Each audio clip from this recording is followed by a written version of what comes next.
भारत, नेपाल और चीन से जुड़ी एक बड़ी खबर सामने आ रही है। दक्षिण एशिया में प्रभाव बढ़ाने की होड़ के बीच नेपाल एक बार फिर भारत और चीन के बीच रणनीतिक कंपटीशन का केंद्र बन चुका है। आपको बता दें कि चीन पिछले कई वर्षों से नेपाल में अपनी मौजूदगी मजबूत करने की कोशिश कर रहा है। बड़े बड़े निवेश प्रोजेक्ट्स और बेल्ट एंड रोड यानी कि BRI के जरिए वे नए नेपाल को अपने करीब लाने की कोशिश कर रहा है। लेकिन अब तक चीन की कई महत्वाकांक्षी योजनाएं जमीन पर सफल नहीं नजर आ रही हैं। आपको बता दें कि दूसरी तरफ भारत लगातार नेपाल के साथ अपने ऐतिहासिक, सांस्कृतिक और आर्थिक रिश्तों को मजबूत कर रहा है। खास बात यह है कि जहां चीन अभी नेपाल तक रेलवे लाइन पहुंचाने की योजना पर सर्वे कर रहा है, वहीं भारत नेपाल को रेल नेटवर्क से जोड़ने की दिशा में तेजी से आगे बढ़ चुका है।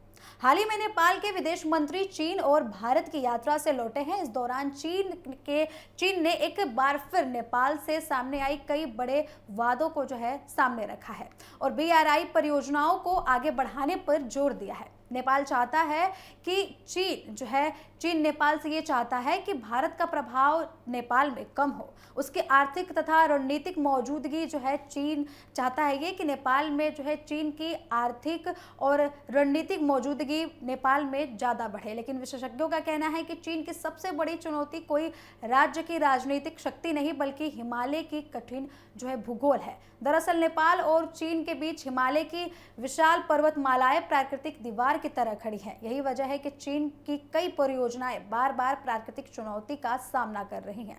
चीन ने नेपाल सीमा पर कई हाई पोर्ट विकसित किए हैं ताकि व्यापार को बढ़ाया जा सके, लेकिन भूस्खलन और खराब मौसम के कारण इनका संचालन अक्सर प्रभावित रहता रहा है। आपको बता दें कि विशेषज्ञों का यह भी कहना है कि चीन ने नेपाल को कई आकर्षक परियोजनाओं का सपना दिखाया, लेकिन जमीन पर उन्हें लागू करना बेहद मुश्किल साबित हो रहा है। इसका सबसे बड़ा उदाहरण पोखरा अंतर्राष्ट्रीय हवाई अड्डा और प्रस्तावित रेलवे परियोजना है। चीन ने नेपाल में बड़े निवेश किए हैं, लेकिन परियोजनाओं से अपेक्षित परिणाम मिले हैं। नेपाल और चीन के बीच व्यापार के लिए कुछ सीमित पहाड़ी मार्ग मौजूद हैं। इसमें तोता पानी मार्ग प्रमुख माना जाता है। एक समय ये दोनों देशों के बीच व्यापार का महत्वपूर्ण केंद्र था, लेकिन वर्ष 2015 के विनाशकारी भूकंप के बाद ये मार्ग कई वर्षों तक बंद रहा। इसके बाद इस क्षेत्र में लगातार भूस्खलन और प्राकृतिक आपदाएं आती रही, जिसके कारण आवाजाही प्रभावित होता रहा है। चीन की सबसे बड़ी महत्वाकांक्षी परियोजनाओं में से एक है कुरुंग से काठमांडू तक रेलवे लाइन बिछाने की योजना। ये परियोजना का उद्देश्य नेपाल के सीधे चीन से रेलवे नेटवर्क को जोड़ना है, लेकिन ये सपना फिलहाल कागजों और सर्वेक्षणों तक ही सीमित दिखाई दे रहा है। कुछ रिपोर्ट्स के मुताबिक इस रेलवे लाइन पर लगभग 98% हिस्सा सुरंगों और पुलों के जरिए बनाना पड़ेगा। इसका कारण है कि नेपाल का पहाड़ी भूगोल और कठिन भौगोलिक परिस्थितियां। इसके अलावा पूरे क्षेत्र में भूकंप की दृष्टि से बेहद संवेदनशील क्षेत्र को माना जाता है। ऐसे में रेलवे निर्माण न केवल तकनीकी रूप से चुनौतीपूर्ण होगा बल्कि इसकी लागत भी बहुत अधिक सामने आ सकती है। अनुमान लगाया जा रहा है कि इस परियोजना पर करीब 2 अरब 75 करोड़ डॉलर, उससे भी अधिक खर्च आ सकता है।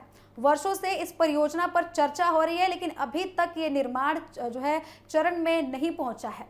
चीन फिलहाल इसके लिए विस्तृत सर्वेक्षण और अध्ययन कर रहा है। आपको बता दें कि इसके विपरीत भारत ने नेपाल के साथ रेलवे कनेक्टिविटी को लेकर ठोस प्रगति की है। भारत की महत्वाकांक्षी रक्सौल काठमांडू रेलवे परियोजना के लिए विस्तृत परियोजना रिपोर्ट यानी कि DRP तैयार की जा चुकी है। माना जा रहा है कि ये परियोजना पूरी होने के बाद नेपाल और भारत के बीच यात्रा और व्यापार दोनों में बड़ा बदलाव आ सकता है।